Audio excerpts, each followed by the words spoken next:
The rain had not stopped for 6 hours, and neither had Nurse Sarah Whitmore.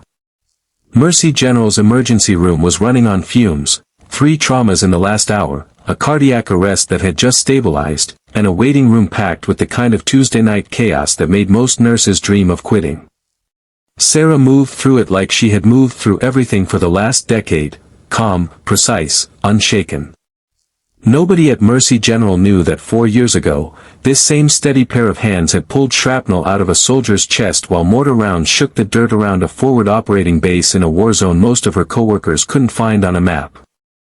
To them, she was just the quiet night shift nurse who never seemed to panic, who always had a spare pair of gloves, who somehow made even the worst nights feel like they were under control. What they didn't know was that her calm wasn't a personality trait. It was training. It was survival. It was the last thing standing between order and chaos when the world fell apart, and tonight, the world was about to fall apart in the last place anyone expected. At 2:47 a.m., 3 black SUVs pulled into the ambulance bay, tires screeching against the wet pavement. Security guard Miguel Torres barely had time to look up from his phone before the first man stepped out, tall, masked, a rifle slung low and ready across his chest. Then a second. Then a third.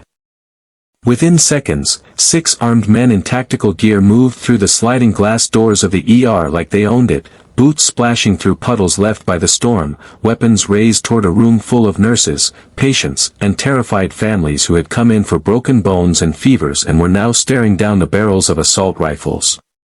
Someone screamed. A monitor alarm blared unanswered. The lead gunman, broad-shouldered, a jagged scar cutting across his jaw, calling himself Cole to the others, fired a single round into the ceiling. Plaster rained down. "Nobody moves," he barked, voice flat and practiced. "We're not here for you. We're here for a patient. Cooperate, and everyone goes home." It wasn't true, and Sarah knew it the moment she heard it. Men like this didn't leave witnesses standing in a room full of security cameras. She had heard that same tone before, in briefings before raids, in interrogation rooms half a world away. This wasn't a robbery. This was an extraction, and extractions ended in body bags. Sarah was in exam room 4 when the first shot rang out, kneeling beside an elderly patient with chest pain. Her body reacted before her mind caught up, flattening the patient gently to the floor, killing the overhead light, positioning herself between the door and the bed. Old instincts, deeply carved, surfacing like they'd never left. Through the gap in the door, she watched 2 gunmen sweep the hallway, kicking open supply closets, dragging patients out of beds and onto the floor, screaming for a man named Dominic Reyes, a patient who'd been wheeled in an hour earlier under police guard, a witness in a case that was clearly worth more to someone than 6 human lives. Sarah's pulse didn't spike. It slowed.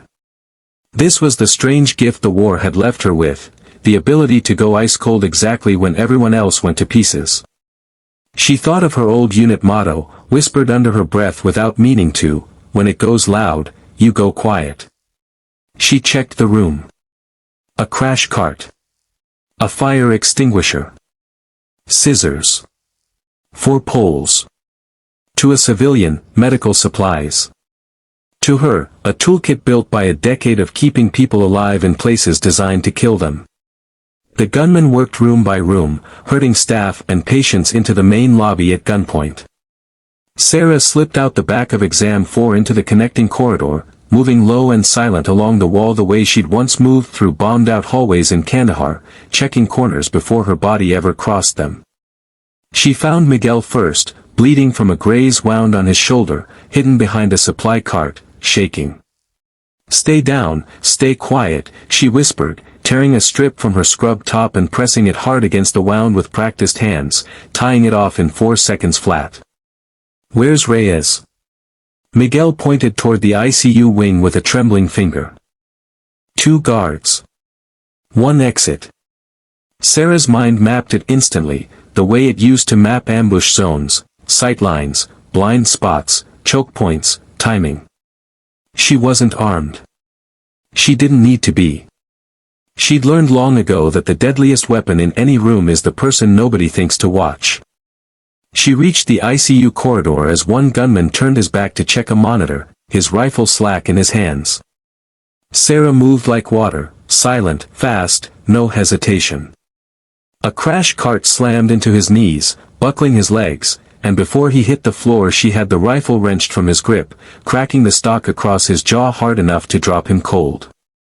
The second gunman spun, rifle rising, too slow. Sarah was already inside his reach, deflecting the barrel skyward with one arm as she drove her knee into his ribs, twisting the weapon free and slamming it down across his shoulder. He crumpled, gasping, weapon clattering across the tile.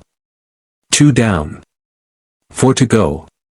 Somewhere down the hall, Cole's voice barked over radio static, sharp with confusion. His men weren't answering. He didn't know yet that the woman in pale blue scrubs he'd walked past twice was the reason. What followed was chaos rendered into precision.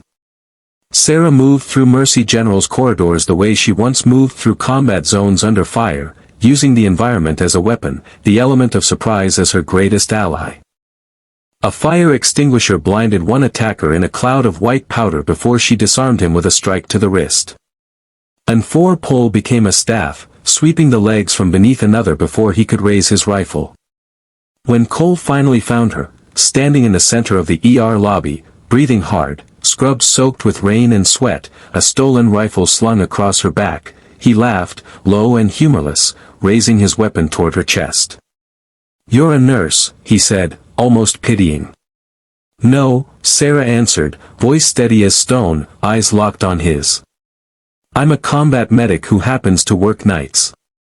The fight that followed was brutal and fast, trained instinct against trained instinct, ending with Cole disarmed, his rifle spinning across the wet floor, his body pinned beneath the same hands that, minutes earlier, had been stitching a stranger's wound. Sirens wailed in the distance, growing louder. Backup was coming. But by the time police stormed through the doors, the fight was already over. Every gunman lay zip-tied or unconscious, disarmed by a woman in scrubs who had never once raised her voice. In the aftermath, as paramedics moved through the wreckage of shattered glass and scattered supplies, a young officer asked the question everyone in that ER wanted answered: "Who are you?" Sarah looked down at her blood and rain-soaked scrubs, at the ID badge still clipped neatly to her chest, and allowed herself, for the first time that night, a tired, quiet smile. "Just the night nurse," she said. But everyone who had watched her that night, patients, staff, even the men now cuffed on the floor, knew that wasn't the whole truth. Some heroes wear capes. Some wear body armor and carry rifles into battle beneath foreign skies. And some, it turns out, wear scrubs, work double shifts, and walk quietly among us, until the moment the world demands they remember exactly who they used to be. If this story gave you chills, made your pulse race, or reminded you that real strength often hides in the most unexpected places, do yourself a favor and hit that subscribe button right now. Stories like Sarah's don't stop here. Every week, we bring you gripping tales of ordinary people who become extraordinary heroes when the world needs them most, stories of courage, sacrifice, and the quiet strength that lives inside everyday heroes. Turn on notifications so you never miss the next story that could change the way you see the people around you. Drop a comment below and tell us, if you were in that ER, what would you have done? Share this video with someone who needs a reminder that heroes are closer than we think, and subscribe, because the next story might just be the most powerful one yet.